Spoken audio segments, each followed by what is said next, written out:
Hi, my name is Jacqueline. I'm from Las Vegas, Nevada, and I'm going into my senior year of undergrad at university. So a big part of my faith journey started when I was 17.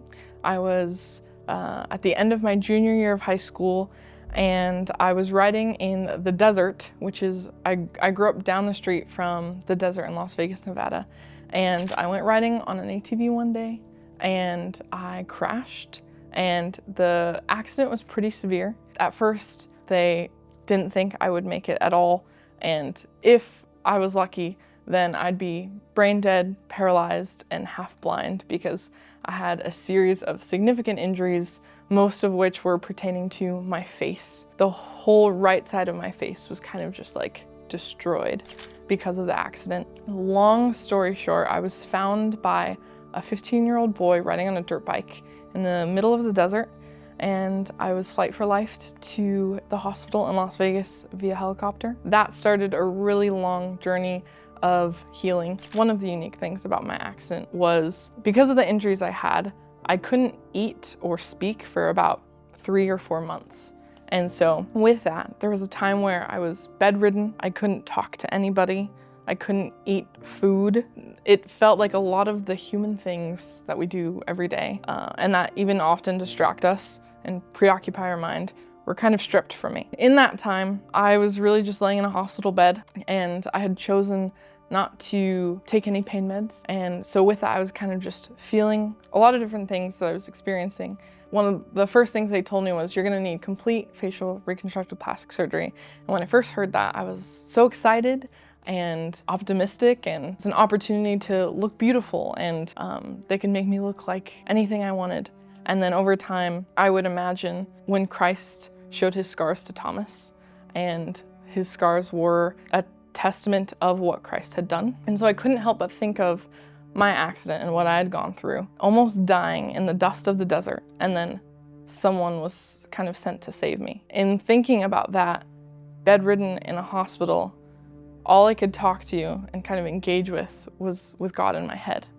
And so I would just keep seeing the image of those scars and how my story was a picture of the gospel in a really unique way. And so because of that time, my heart that was much more hard was softened very quickly. And my life was rerouted, not only due to my physical injuries, because my dream was to join the military and be like my family, who has a long legacy of military and police. God rerouted my life vocationally. Ultimately, I ended up choosing not to get any plastic surgeries to reconstruct the aesthetics of my face, despite getting much criticism by that choice.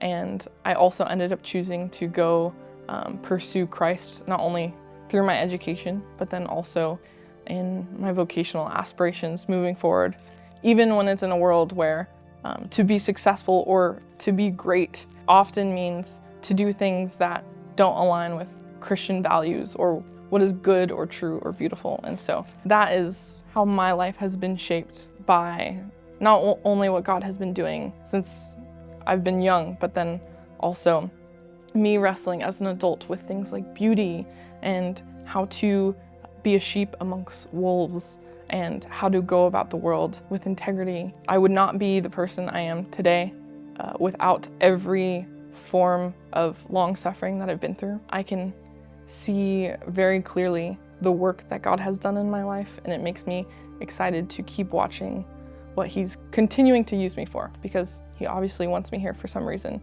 and I get to learn what it is.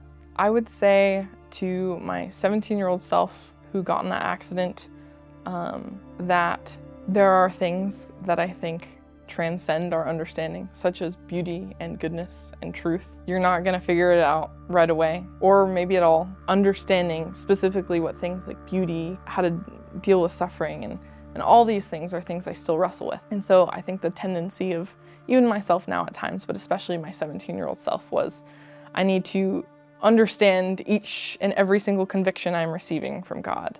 And I need to be extremely confident in a way that is upheld by knowledge. One of the beautiful things about pursuing a life with Christ in faithfulness is the mysteries are too great and they are too astounding And there is a kind of pleasure in not understanding them.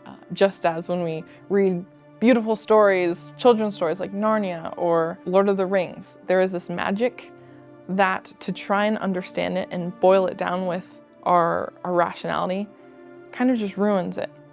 And so I think I'd tell my younger self to sit in it more, not to try and understand or entangle, bask in what God is doing, and be at peace with the fact that I know He is working in ways that I couldn't imagine. Thank you so much for watching. I hope you enjoyed listening to little pieces of our story, and I hope that you might be able to reflect on a story of your own as well.